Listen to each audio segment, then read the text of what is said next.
I went to bed early and didn't watch the Brazil versus Haiti match on July 19th.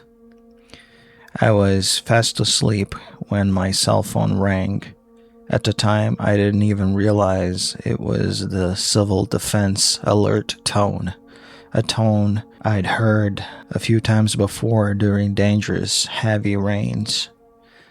It briefly crossed my mind that it might have been some crazy alert about a Brazil goal against Haiti.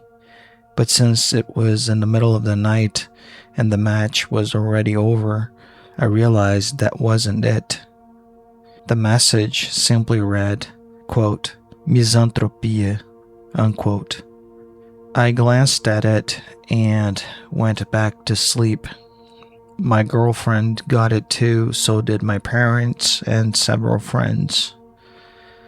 It turns out they investigated and discovered that someone unknown had used the login credentials of civil defense agents from the middle of nowhere to blast that misanthropy message out to everyone. Wow, such a rebel. Anyway, I went back to sleep without giving it much thought. It was only in the days that followed that I started piecing the details together. That's when I saw people and news outlets discussing the concept of misanthropy. They churned out all the usual chatter that follows whenever a word like that emerges from humanity's collective shadows to give us a scare. What is misanthropy? Simply put, it is a term combining the Greek words misos, hatred, and anthropos, human, signifying hatred or aversion toward human beings. Schopenhauer, whom I constantly speak about and will continue to discuss until the day I cease to exist, is considered a prime example of a misanthropic thinker. Misanthropy is not the same as philosophical pessimism, though the two can go hand in hand. They are not necessarily mutually exclusive. In fact, despite his misanthropic attitude toward humanity, Schopenhauer regarded compassion, the recognizing of oneself in the suffering of another, as the true foundation of ethics. Whereas for Kant, it is practical reason that dictates what we should consider ethical or moral. For Schopenhauer, the foundation is not reason, but the sentiment of compassion. The fact that a sentiment forms the basis of what we deem right or wrong does not invalidate ethics in Schopenhauer's view. For him, feelings are essential to grounding a genuine morality. Before Kant, Hume recognized this, but did not go far enough for Schopenhauer's liking. Hume lacked the justification of an immanent metaphysical connection between the me that suffers and the others who suffer. Since for Schopenhauer the innermost substrate of all things is what he calls the will, and since this will is the same in me as it is in other beings capable of suffering, the connection is established. Contrary to Schopenhauer, however, I would argue that this underlying metaphysical reality need not actually exist, even though I concede that there is likely a single origin for everything behind all phenomena. After all, according to contemporary cosmological models, the observable universe in its infancy was smaller than a subatomic particle, on the order of 10 to the minus 35 meters.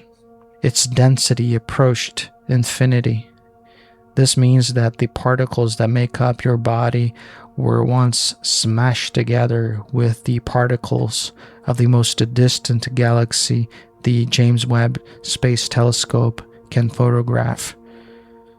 If the entire, almost unfathomable vastness that constitutes today's universe was once compressed together, then we have all been part of the same heap since the very beginning, regardless of what you choose to call it, the will, the primordial one, or whatever else.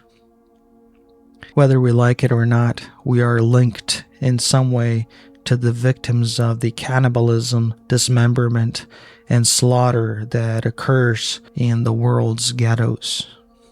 Compassion is not something magical or illusory. It is the deep internal recognition that the other creature is the same as us. Yet, that does not prevent us from seeing in humanity all the flaws we see in ourselves. Hence, Schopenhauer's aversion to mankind, even as his entire ethical system is grounded in compassion. A misanthrope who fails to recognize himself in others is less a misanthrope and more of a self-supremacist. He believes every other human being is a piece of shit except for himself, whom nature miraculously spared from the rest, and that they deserve nothing but to wallow in the muck. He alone is endowed with supreme intellect and virtues no one else possesses. He alone is truly human, or perhaps more human than human. A misanthrope who feels no pity for others, despite his anger or loathing, is like one of those petty internet rebels who justify or even think it's cool when socially inept losers carry out massacres at schools or other public places. They are the very embodiment of the pathetic, the dim-witted, and the bestial, nothing more. Such people often appropriate terms and philosophies without understanding their actual meaning, simply to validate their fantasies of self-supremacy. A recent example was a Brazilian red pill virgin on Twitter who, about 2 years ago, wrote in his profile that he was, all at once, a Nietzschean Übermensch, a Nazi, a Stoic, and an antinatalist. After a few weeks, he removed the term antinatalist from his bio himself, most likely because he had been heavily mocked and torn apart by neo-Nazis, Nietzscheans, and Stoics who were more experienced than him and to whom he deferred. No neo-Nazi, Nietzschean, or Stoic who is consistent with the principles of their respective worldviews would ever describe themselves as an antinatalist. Only a brainless person who refuses to read or study, someone without real friends, an internet virgin, would do such a thing. And that is exactly what he did, until he was reprimanded by people higher up in the hierarchy of those ideologies and philosophies. Regarding the Stoics, I don't think it is necessary to point out just how ridiculous that angry kid's attempt to link them to antinatalism was. But let's talk about Nietzschean philosophy and Nazism. From his first book, The Birth of Tragedy, to his last, Ecce Homo, Nietzsche could never be described as a pessimist in the Schopenhauerian sense, let alone as an antinatalist in any sense. Quite the contrary. His guiding principle is that life is the yardstick by which everything must be measured. For him, being anti-life, condemning existence, is a sign of error and weakness. As for Nazism, the case is even more extreme. While the Nazi regime committed genocide against those it deemed inferior, it promoted forced procreation among those it deemed superior. The philosophical pessimism that rejects existence and gives rise to what is now called antinatalism is essentially grounded in a universal extreme compassion. It seeks to spare other sentient beings from a meaningless existence whose immutable characteristic is friction. Harboring enough passion to reject reproduction out of pity for those who do not even exist has nothing to do with the pseudo-ideals of internet rebels, disaffected types who use as profile pictures images of medieval knights, anime characters, Eric Cartman from South Park, and Rick Sanchez from Rick and Morty.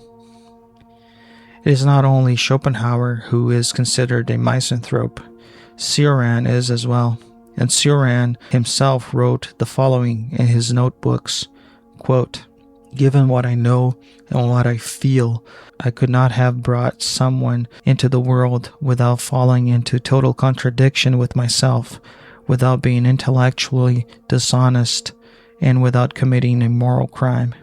Unquote. Cioran echoes Schopenhauer's philosophy as expressed, for example, in the famous passage from Parerga and Paralipomena, quote, "Let us imagine for a moment that the act of procreation were neither a necessity nor accompanied by intense pleasure, but rather a matter of pure rational deliberation. Could the human race really continue to exist? Would everyone not feel so much compassion for the coming generation that they would prefer to spare it the burden of existence, or, at the very least, shrink from assuming, in cold blood, the responsibility of imposing such a burden upon it?" End of quote.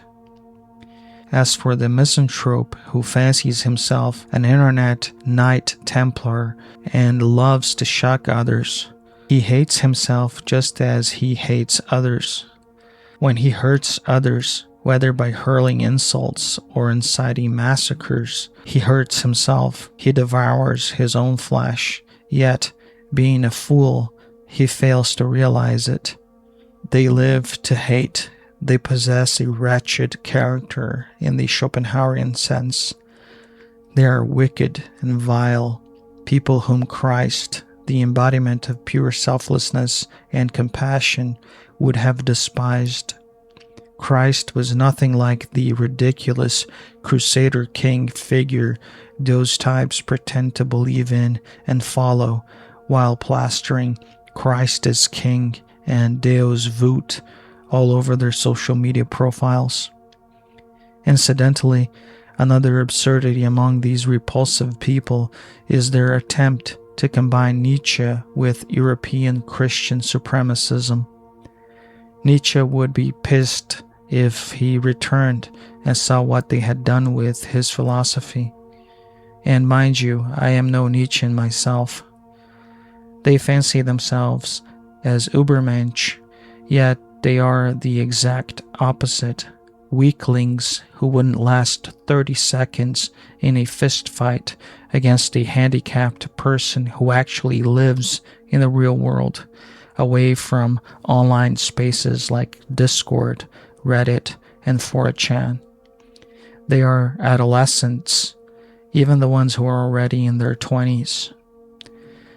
The type of misanthrope who harbors an aversion to humanity and wishes to turn his back on it does so not out of childish hatred or a pathetic pseudo-warrior mentality, but simply because he is weary.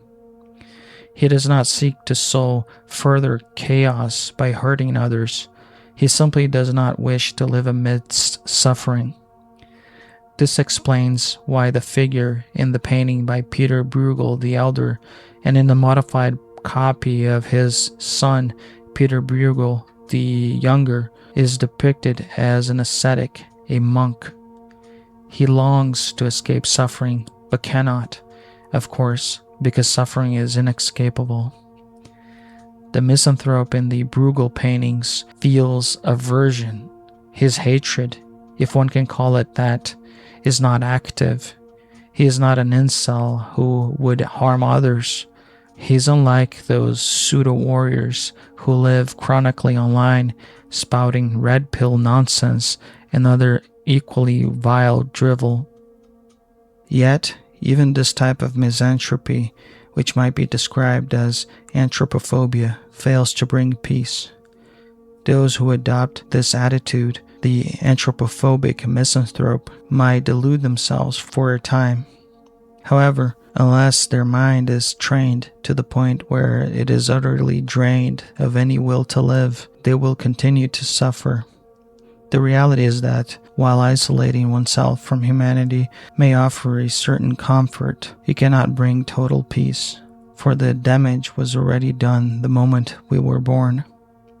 Isolation does not guarantee ataraxia, tranquility of the soul, because becoming itself is friction, even in the absence of other humans. The world of becoming is affliction. It is willed to manifest that cares nothing for us, even when we seek to withdraw from the world. At best, isolation offers the peace of not having to deal with others of our species who are generally deluded. It offers the peace of not having to deal with incels who fancy themselves as Nietzschean Übermensch and Knights Templar rolled into one. Yet, we must still contend with physiological needs, illnesses, and the hell that is our own mind, which is the mouthpiece of the will to live, and which will ceaselessly whisper temptations and absurdities. But which type of misanthrope was likely responsible for hacking the civil defense system and sending the word Misanthropy, spelled with a 4 instead of an A at the end, to all of Brazil? I think it's obvious. It's that troll type, the chronically online type, the hue kind of guy, the sort who would define himself in absurd, contradictory ways just to seem edgy and rebellious. If he were a real misanthrope, he wouldn't go around pestering people like that. Going back to the Bruegel paintings, the misanthrope tries to escape the human world. He doesn't want to interact with the world anymore. Maybe, just maybe, this misanthrope might write some texts and publish them. What he wouldn't do is rub his member in people's faces as if that demonstrated some kind of superiority. In reality, that would only show how small his member is. We're talking 14 centimeters or less. And that would be fine. It's normal for many men not to be well endowed. It happens, and no one should be belittled for it. But don't make that everyone else's problem. If he were truly strong, an Übermensch, a warrior, he wouldn't be pasturing others like a little kid. In the Bruegel paintings, incidentally, the actual misanthrope, dressed as a monk, is pastured by one of those types, one of those dumb-eyed imbeciles who are fucking annoying and who proceeds to steal the monk's purse. I highly recommend that you admire both paintings.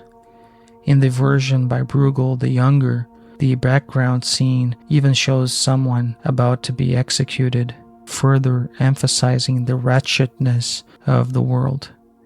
In the painting by Bruegel the Elder, there is an inscription in Flemish, quote, "Because the world is perfidious, I am going into mourning," end of quote. The two paintings are online for the whole world to see and appreciate. Yet, I bet fewer people look at them, or any painting for that matter, than waste time pestering others in ridiculous forums, whining about how women are hypergamous, how Western values have been corrupted by postmodernity, how we must be Templar warriors, and other absurd drivel that only brainless slugs in human form could possibly take seriously. Anyway, I'll wrap things up here.